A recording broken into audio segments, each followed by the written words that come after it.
வணக்கம் நண்பர்களே. இது காதலின் மொழி. இன்னைக்கு நாம கேட்க போற கதைய தொடங்கலாம் வாங்க. அரக்கனையாளும் அக்ஷரா கதையின் 12வது அத்தியாயம். சென்னை நகரத்தின் இதயம் போன்ற பகுதியில் அமைந்திருந்த ஜெகநாத் குரூப்ஸ் தலைமை அலுவலகத்தின் 45வது தளத்தின் போர்ட் ரூமில் உறைந்து போயிருந்த அமைதி ஒரு நொடி பெரும் புயலாக மாறியது. ஆரியன் கம்பீரமாக முன்வைத்த அந்த 50% பங்குகளின் ஆவணத்தையும் காப்புரிமை பத்திரத்தையும் பார்த்த அக்ஷராவின் இதயம் ஒரு கணம் நின்று துடித்தது. அவளது கார்ப்பரேட் முளை வேகமாக இயங்கத் தொடங்கியது. ஆரியன் வீசிய இந்த மிகப்பெரிய காதல் அதிகார வலையை தனக்கு சாதகமாக மாற்றுவது எப்படி என்று அவள் யோசிக்க ஒரு நொடி கூட ஆகவில்லை. அக்ஷராவின் உதட்டோரம் ஒரு இரக்கமற்ற அசாத்தியமான லேசான சிரிப்பு அரும்பியது. தன் முகத்தில் படர்ந்திருந்த அதிர்ச்சியை அடுத்த வினாடியே ஒரு பேரரசியின் கம்பீரத்தால் மூடி மறைத்தாள். மெதுவாக தன் இருக்கையிலிருந்து எழுந்து நின்றவள் சுற்றியிருந்த பன்னாட்டு முதலீட்டாளர்களையும் பங்குதாரர்களையும் தன் கூர்மையான பார்வையால் அளவெடுத்தாள். மிஸ்டர் ஆரியன் சொன்னது 100க்கு 100 உண்மைதான் என்று அவளது குரல் போர்ட்ரூம் முழுவதும் எதிரொலித்தது. இந்த ப்ராஜெக்ட் போனிக்ஸின் 50% பங்குகளும் அதோட சட்டப்பூர்வ காப்புரிமையும் இப்போ என் கைக்கு வந்தாச்சு. பிசினஸ் சட்டப்படி 50% பங்குகளும் முடிவெடுக்கும் சம அதிகாரமும் என்கிட்ட இருக்கும்போது இந்த ப்ராஜெக்டோட தலைமை நிர்வாக அதிகாரியா என்ன நானே பொறுப்பேற்றுக்கிறேன். அந்த வார்த்தையை கேட்டதும் அங்கிருந்த போர்டு உறுப்பினர்கள் அனைவரும் ஆச்சரியத்தில் ஒருவரை ஒருவர் பார்த்து கொண்டு முணுமுணுக்க தொடங்கினர். ஆரியனின் நண்பன் ஆகாஷின் கண்கள் அதிர்ச்சியில் விரிந்தன. அக்ஷரா ஆரியனின் கண்களை நேரடி தீயாக பார்த்தபடி தொடர்ந்தாள். இனி இந்த ப்ராஜெக்ட் போனிக்ஸ் தொடர்பான எந்த ஒரு முக்கிய முடிவா இருந்தாலும் அதில் என்னோட முதல் கையெழுத்து இருந்தா மட்டும்தான் செல்லுபடியாகும். மிஸ்டர் ஆரியனின் தனிப்பட்ட அதிரடிகள் எதுவும் இனி இந்த ப்ராஜெக்ட்ல செல்லாது. என்னோட சம்மதம் இல்லாம இந்த ப்ராஜெக்ட்ல ஒரு ஒயர் கூட நகராது. அவளது இந்த எதிர்பாராத எதிர்த்தாக்குதலை ஆரியன் சற்றும் எதிர்பார்க்கவில்லை. ஆனால் அதை வெளியே காட்டிக்கொள்ளாமல் தன் பிரத்யேக ஸ்டைலான புன்னகையோடு நாற்காலியில் பின்னோக்கி சாய்ந்து அவளது நிமிர்வை ரசித்து பார்த்தான். மீட்டிங் இத்தோட முடியுது.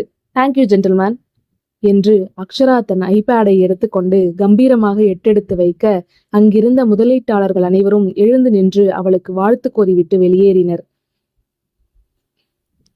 கடைசி பங்குதாரரும் வெளியேறி போர்ட்ரூம் கதவு மூடப்பட்ட அடுத்த வினாடி ஆரியன் மின்னல் வேகத்தில் அக்ஷராவின் மெல்லிய மணிக்கட்டை பற்றி தன்னுடைய பிரைவேட் கேபினுக்குள் இழுத்து சென்று கதவை டங் என்ற சத்தத்தோடு பூட்டினான். அக்ஷரா ஆத்திரத்துடன் அவனது பிடியை உதறி தள்ளினாள்.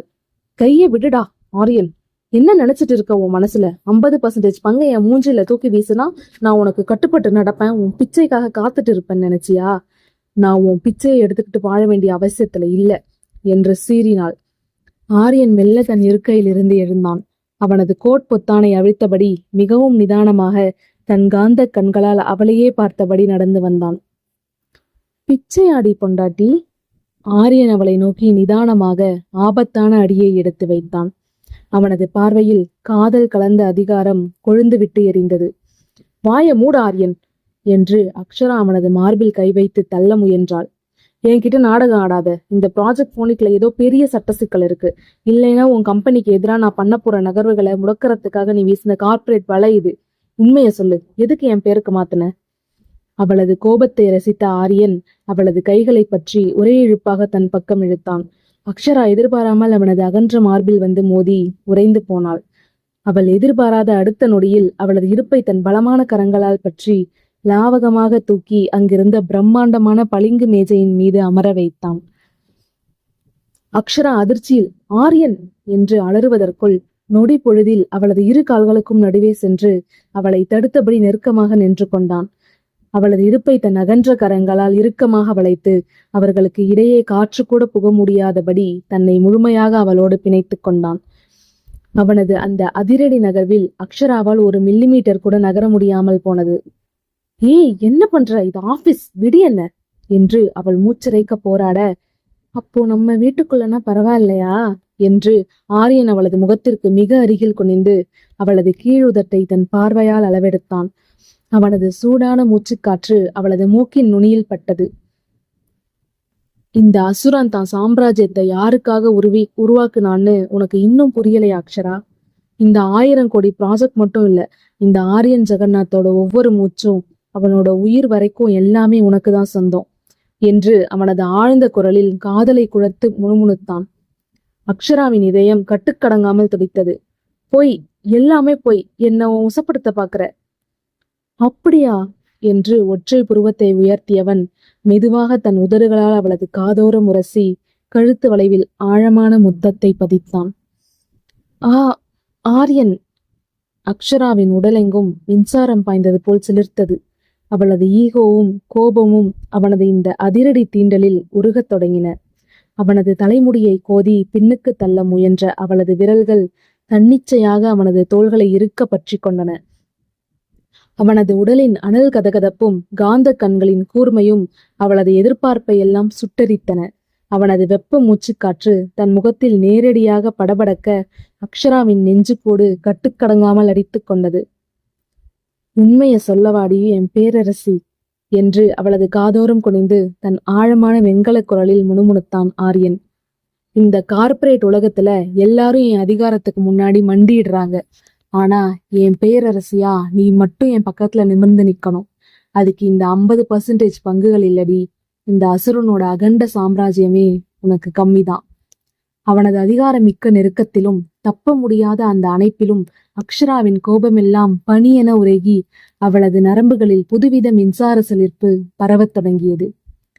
உன்னைய வசப்படுத்துறதுக்கு எனக்கு இந்த 1000 கோடி ப்ராஜெக்ட் தேவையில்லடி என்றவன் அவளது இதழ்களுக்கு அருகில் வந்து, உன் கண்ணுல தெரிகிற இந்த தவிப்பும் என் பக்கத்துல வரும்போது துடிக்கிற உன் இதய துடிப்பும் போதும் என்று சொல்லிவிட்டு அவளது சிவந்த இதழ்களை தன் இதழ்களால் சிறைபிடித்தான். அந்த போர்ட்ரூமின் நிசப்தத்தில் அவனது ஆழமான முத்தம் அக்ஷராவின் அத்தனை எதிர்ப்புகளையும் சுக்குநூறாக்கியது. சிறிது நேரத்திற்கு பிறகு மெல்ல விலகியவன் அவளது நெற்றியில் தன் நெற்றியை சாய்த்து, இப்போ சொல்லு, இது கார்ப்பரேட் வலையா இல்ல உன் புருஷனோட காதலா என்று குறும்பாக கேட்டான். அக்ஷரா மூச்சிரைத்தபடி அவனது மார்பை தள்ளிவிட்டு தன் ஃபார்மல் கோட்டை சரி செய்து கொண்டு எழுந்தாள். அவளது கன்னங்கள் செம்பருத்தியாய் சிவந்திருந்தன. நீ நீ ஒரு அயோக்கிய ஆரியன் என்று கோபமாக சொன்னாலும் அவளது குரலில் முன்பிருந்த வேகம் இல்லை. அக்ஷராவின் தடுமாற்றத்தையும் அவளது கன்னங்களில் படர்ந்திருந்த சிவப்பு நிறத்தையும் ரசித்தபடியே ஆரியன் தன் உடையை சரி செய்து கொண்டான். ஆனால் அந்த அமைதியை உடைப்பது போல் வெளியே திடீரென பெரும் கூச்சலும் குழப்பமும் வெடித்தது. கார்ப்பரேட் உலகத்தின் மிக சக்தி வாய்ந்த அதிபரான ஆரியன் ஜெகநாத்திற்கும் அவனது தொழில்முறை எதிரியாக பார்க்கப்பட்ட அக்ஷராவிற்கும் ஏற்கனவே ரகசியமாக திருமணம் முடிந்துவிட்டது என்ற பேரதிர்ச்சி தகவல் அந்த போர்ட்ரூமிற்குள் இருந்த யாரோ ஒரு கருப்பு ஆட்டின் மூலம் காட்டுத்தீயாக மீடியாவுக்கு கசிந்திருந்தது. அடுத்த சில நிமிடங்களில் கார்ப்பரேட் தலைமையகத்தின் பிரம்மாண்ட கண்ணாடி நுழைவாயிலுக்கு வெளியே தமிழ்நாட்டின் முன்னணி தொலைக்காட்சி நிருபர்களும் புகைப்பட கலைஞர்களும் மொய்த்துவிட்டனர். கேமரா பிளாஷ் வெளிச்சங்களும், sir, Aryan sir, madam, Akshara madam, உண்மையிலே உங்களுக்கு கல்யாணம் ஆயிடுச்சா என்ற கத்தல்களும் கட்டடத்தையே அதிர வைத்தன. நிலைமையை கட்டுப்படுத்த முடியாமல் திணறிய செக்யூரிட்டிகள் உடனடியாக சந்தோஷிற்கு தகவல் கொடுத்தனர். அவர்களது ரொமான்ஸ் உச்சக்கட்டத்தை எட்டிய அந்த சிலிர்ப்பான நொடியில் பிரைவேட் கேபினின் கதவு அவசரமாக தட்டப்பட்டது. Sir, Aryan sir. Personal assistant Santhosh பதற்றத்தோடு உள்ளே நுழைந்தான். அக்ஷரா சற்றென்று ஆரியனை விட்டு விலகி நின்று தன் முகத்தை திருப்பிக் கொண்டாள். அவளது கன்னங்கள் இன்னும் வெட்கத்திலும் ஆத்திரத்திலும் சிவந்தே இருந்தன. என்னடா சந்தோஷ், கதவை தட்டிட்டு வரமாட்டியா? ஆரியன் எரிச்சலுடன் மூச்சை வெளிவிட்டபடி கேட்டான். சார், பெரிய பிரச்சனை. போர்ட்ரூம்ல நீங்க உங்க ரகசிய கல்யாணத்தை பத்தியும் 50% ஷேர்ஸ் பத்தியும் பேசின செய்தி வெளியே கசிஞ்சிருச்சு. யாரோ மீடியாவுக்கு லீக் பண்ணிட்டாங்க. ஆபீஸ் வாசல்ல நூற்றுக்கணக்கான பிரஸ், டிவி சேனல் ஆட்களும் கேமராமேன்களும் கூடிட்டாங்க. நீங்களும் அக்ஷரா மேடமும் வெளியே வந்தே ஆகணும்னு கத்துறாங்க சார். ஆரியன் லேசாக புன்னகைத்தான். விடு சந்தோஷ், இதுவும் நல்லதுக்குதான். அக்ஷரா திடுக்கிட்டு ஆரியனை பார்த்தாள். என்னது, மீடியாவா? ஆரியன், இதெல்லாம் உன் வேலையா? என்னை இப்படி மாட்டி விடுறதுதான் உன் பிளானா என்று மீண்டும் அவளது குரல் உயர்ந்தது. ஆரியன் மெல்ல நகைத்தான். அவனது விழிகளில் எந்த பதற்றமும் இல்லை. மாறாக ஒருவித கம்பீரமும் சாதுரியமும் மின்னியது. அமைதியாயிரு அக்ஷரா என்றவன் சந்தோஷை பார்த்து, சந்தோஷ், கேட்டை ஓபன் பண்ண சொல்லு, எல்லாரையும் மெயின் லாபிக்கு வர சொல்லு, நாங்க அவங்கள ஃபேஸ் பண்றோம் என்று அதிரடியாக உத்தரவிட்டான். ஆரியன், உனக்கு அறிவு இருக்கா என்று அக்ஷரா அவனது கையை பற்றி தடுத்தாள். நமக்குள்ள இருக்கிற இந்த போலி பந்தத்தை, இந்த கசப்பான திருமணத்தை வெளியுலகத்துக்கு காட்ட சொல்றியா? நான் வரமாட்டேன். ஆரியன் அவளது கைகளை தன் அகன்ற கரங்களுக்குள் புதைத்து அவளது கண்களை ஆழமாக பார்த்தான். இது போலி பந்தமா இல்ல நிஜமாங்கிறத அப்புறமா பேசுவோம் மேடம். ஆனா இப்போ நீ என் கூட வெளியே வரலனா நாளைக்கு கம்பெனி ஷேர் வேல்யூ பாதாளத்துக்கு போகும். ஆரியன் ஜெகநாத் மனைவிய மறைச்சு வச்சு ஏமாத்திட்டாருன்னு மீடியா உன்னையே வச்சு என் கம்பெனியை உடைக்கும். உனக்கு என் கம்பெனி மேல கோபம் இருக்கலாம், ஆனா இப்போ 50% ஷேர் உன்னோடது. உன் சொத்தை காப்பாத்தவாவது நீ என் கூட வந்தாகணும். ஆரியனின் இந்த கார்ப்பரேட் தர்க்கத்திற்கு முன்னால் அக்ஷராவால் பதில் பேச முடியவில்லை. அது மட்டுமின்றி அவன் சொன்னதில் இருந்த நியாயமும் அவளுக்கு புரிந்தது. ஆரியன் அவளது கையை அழுத்தமாக பிடித்து கொண்டு, நீ என் கூட வரடி. மீடியா முன்னாடி நீ ஏதாவது மாத்தி பேசுனா அப்புறம் உன் ஏகே இன்டர்நேஷனல் ஷேர்ஸ் என்ன ஆகும்னு யோசிச்சுக்கோ என்று செல்லமாக மிரட்டி அவளை வெளியே அழைத்து வந்தான். தற்காலிகமாக தன் கோபத்தை அடக்கிக் கொண்டு அவனுடன் செல்ல சம்மதித்தாள். பிரம்மாண்டமான லாபியில் ஆயிரக்கணக்கான கேமரா வெளிச்சங்கள் மின்னின. ஆரியன் கம்பீரமாக நடந்து வந்தான். அவனது ஒரு கை அக்ஷராவின் இடையை மிக இயல்பாகவும் ஆளுமையோடும் வளைத்து பிடித்திருந்தது. அக்ஷரா உள்ளுக்குள் அதிர்ந்தாலும் வெளியே அதை காட்டிக்கொள்ளாமல் உதட்டோறும் செயற்கையான ஒரு புன்னகையை வரவழைத்துக் கொண்டு அவனுடன் அடிமேல் அடிவரைத்து நடந்து வந்தாள். மைக் பிடித்த நிருபர்கள் அனைவரும் ஒரே நேரத்தில் கேள்விகளை சரமாரியாக கேட்க தொடங்கினர். ஆரியன் சார், பிசினஸ் உலகத்துல உங்க 2 பேருக்கும் பயங்கர போட்டி. ஆனா நிஜத்துல நீங்க புருஷன் பொண்டாட்டியா? இது உண்மையா? அக்ஷரா மேடம், ப்ராஜெக்ட் பீனிக்ஸ் உங்க கைக்கு வந்ததற்கு இந்த திருமணம் தான் காரணமா? கேள்விகள் புயலென சுழன்றடித்தன. ஆரியன் புன்னகையிட்டபடியே மைக்கை நோக்கி நகர்ந்தான். அவனது இடது கை அக்ஷராவின் கையை இறுக்கமாக பற்றி கொண்டது. அவன் நிருபர்களை பார்த்து பேசத் தொடங்கிய போது அவனது குரலில் இருந்த கம்பீரமும் காதலும் அங்கிருந்த அனைவரையும் உறைய வைத்தது. ஆமா, அக்ஷரா என்னோட மனைவிதான். அக்ஷரா என் உயிர். காலேஜ் டேஸ்ல இருந்தே அவளை நான் உயிருக்கு உயிரா காதலிச்சேன். அவளை என் பொண்டாட்டியா அடையிறது தான் என் வாழ்க்கையோட ஒரே லட்சியமா இருந்தது. சோ என் காதலை ஜெயிச்சு அவளை என் மனைவியா ஆக்கிக்கிட்டேன். அவன் அழுத்தமாக சொன்ன அந்த வார்த்தையில் அரங்கமே அமைதியானது. கார்ப்பரேட் உலகத்துல நாங்க தொழில் எதிரிகளா இருந்திருக்கலாம், ஆனா என் இதயத்துல அவ மட்டும்தான் ராணி. இந்த ப்ராஜெக்ட் போனிக்ஸ் அவளுக்கு கொடுத்தது பிசினஸ் டீல் இல்ல. இது என் மனைவிக்கு நான் கொடுக்கிற சின்ன அன்பு பரிசு. என் சாம்ராஜ்யமே அவளுக்காக உருவாக்கப்பட்டதுதான். அக்ஷரா இல்லாம இந்த ஆரியன் ஜெகநாத் இல்ல. ஆரியன் பேச பேச அவனது விழிகள் அக்ஷராவை பார்த்தன. அதிலிருந்த ஆழமான காதல் பொய்யான நடிப்பு போல தோன்றவே இல்லை. அது உண்மையான அடங்காத அசுரக் காதல். அக்ஷராவின் இதயம் மீண்டும் சீற்றடிக்க தொடங்கியது. அவன் மீடியாவை ஏமாற்ற நாடகம் ஆடுகிறானா அல்லது தன் மனதில் இருப்பதை வெளிப்படையாக கூறுகிறானா என்று அவளால் கணிக்க முடியாமல் திணறி போனாள்.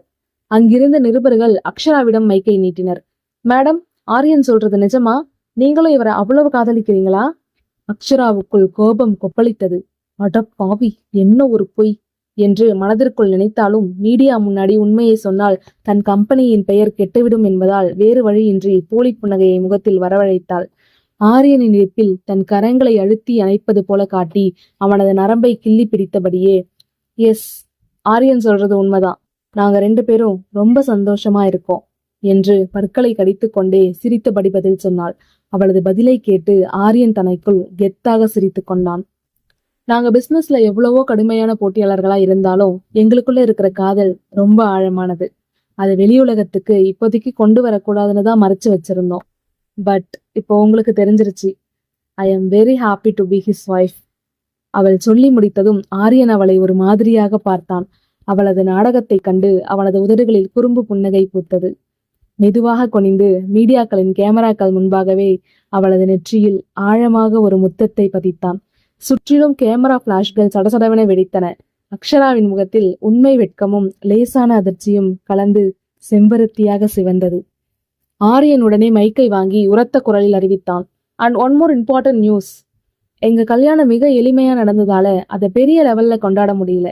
அதனால வர்ற ஞாயிற்றுக்கிழமை மாலை சென்னை லீலா பேலஸ்ல எங்களுடைய பிரம்மாண்டமான கிராண்ட் ரிசப்ஷன் நடக்க போகுது. பிசினஸ் வேர்ல்டு, மீடியா நண்பர்கள், ஃப்ரெண்ட்ஸ் எல்லாரும் கண்டிப்பா வந்து எங்களை வாழ்த்தணும். இந்த அறிவிப்பை கேட்டதும் மீடியாக்கள் ஆரவாரம் செய்தன. அக்ஷரா பேரதிர்ச்சியுடன் ஆரியனை திரும்பி பார்த்தாள். ரிசப்ஷனா என்று மனதிற்குள் அலறினாள். நேரடியாக மீடியா முன்னாடியே ரிசப்ஷன் தேதியை அறிவித்து தன்னை முழுமையாக சிறைபிடித்து விட்டான் ஆரியன். செய்தியாளர்கள் சந்திப்பு முடிந்து மீடியாக்கள் கலைந்து சென்றன. மீண்டும் அறைக்குள் நுழைந்ததும் அக்ஷரா ஆரியனின் கையை உதறிவிட்டு சீறினாள். ஆரியன், என்ன விளையாட்டு விளையாடுறியா நீ? ரிசப்ஷனா? என்கிட்ட ஒரு வார்த்தை கேட்காம எப்படி நீ மீடியா முன்னாடி அனௌன்ஸ் பண்ணலாம்? ஆரியன் தன் கோட்டை கழற்றி எறிந்துவிட்டு அவளை நெருங்கி வந்து அவளது இடுப்பை வளைத்து பிடித்தான். ஏன் மேடம், மீடியா முன்னாடி I am very happy to be his ஒய்ஃப்னு அவ்வளோ அழகா போய் சொன்னீங்களே, இப்போ என்ன ஆச்சு என்று அவளது காதோறும் குரலை தாழ்த்தி கேட்டான். அது அது கம்பெனி கௌரவத்துக்காக என்று அவள் திக்கினாள். அப்போ இந்த ரிசப்ஷனும் நம்ம குடும்ப கௌரவத்துக்காக தான் அக்ஷரா என்றவன் அவளது கீழுதட்டை தன் விரலால் வருடி, ஞாயிற்றுக்கிழமை ஈவினிங் நீ உலகம் வியக்கிற பேரழகியா என் பக்கத்துல பொண்டாட்டியா நிக்க போற. அதை யாராலையும் மாத்த முடியாது, முக்கியமா உன்னால கூட என்று கம்பீரமாக சொல்லிவிட்டு அவளது கன்னத்தில் ஓர் அழுத்தமான முத்தத்தை பரிசளித்துவிட்டு குறும்பு சிரிப்போடு அங்கிருந்து நகர்ந்தான். அக்ஷரா கோபத்தோடும் கட்டுக்கடங்காத இதய துடிப்போடும் அவனை பார்த்தபடி நின்றிருந்தாள். வரப்போகும் ஞாயிற்றுக்கிழமை ரிசப்ஷன் தங்கள் வாழ்க்கையில் எந்த மாதிரியான புயலையோ அல்லது புது காதலையோ கொண்டு வரப்போகிறது என்பதை நினைத்து அவளது மனம் தவித்தது.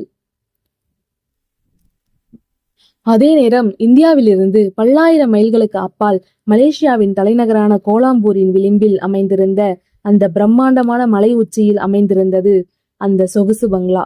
சுற்றிலும் அடர்ந்த காடுகளும் நடுவே அமைதியான நீல நிற நீச்சல் குளமும் சூழப்பட்ட அந்த பகுதி வெளியிலிருந்து பார்ப்பதற்கு அமைதியின் சொர்க்கமாக தெரிந்தது. ஆனால் அந்த அமைதியை உடைத்தெறிவது போல நீச்சல் குளத்தருகே அமைக்கப்பட்டிருந்த பிரம்மாண்டமான எல்இடி திரையில் இந்திய நியூஸ் சேனல்களின் தலைப்பு செய்திகள் அலறிக்கொண்டிருந்தன. பிரேக்கிங் நியூஸ், கார்ப்பரேட் உலகையே உலுக்கிய அதிரடி திருமணம். ஏஜே குரூப்ஸ் அதிபர் Aryan Jagannath, AK international CEO அக்ஷராவுக்கு இடையே ரகசிய திருமணம். தொழில் உலக எதிரிகளாக இருந்த இருவர் திடீரென ஒன்றிணைந்தது எப்படி? வரும் ஞாயிற்றுக்கிழமை சென்னையில் பிரம்மாண்ட வரவேற்பு நிகழ்ச்சிக்கு ஏற்பாடு.